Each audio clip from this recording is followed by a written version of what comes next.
હા જો તો આ ભુવાનો જન્મ ગોકુળ આશ્રમના રાતના 12 વાગ્યાનો હતો.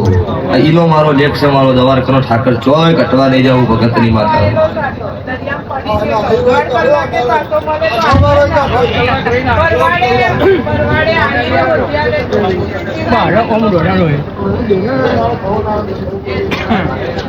એટલે ઈનો તમારો લેખ હશે તો પાછો આવ્યો.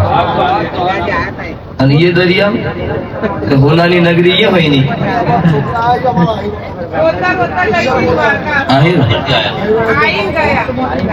આવી જાય એમને હવાઈ મજા. ભગવાન મારો દવારકાનો ઠાકર એમનું પૂરું પાડશે. ચોય ઘટતું છે હું રાવણની માતા ખોળો કાઢીને પૂરું પડીશ. બીજું વધારાનું પૂરું આવડતું નહીં. હું ભગવાન ભેખની માતા છું, હું ભગવી જન્યનું દેરું છું. આ વેળાએ છે ભાઈ નોભીના વર્તોથી ખમા કીધી છે, 100%ની ખમા થાય. અને હોનાની નગરી વાળો છે એ ચોય મારા નગરમાં ઘટશે ને હું ભગત ઝોપડીમાં ભાઈ દરેક મારા દેવના ભગવાન ખૂબ પેટ ભરીને આશી આલો. હવાર દાડો હવે આ મોઢું હોના તમારું 2 હાથે આલેલું 1000 હાથે ભગવાનના સોપડો જમા થઈ જાય. આ જેલ ફૂલ તમારો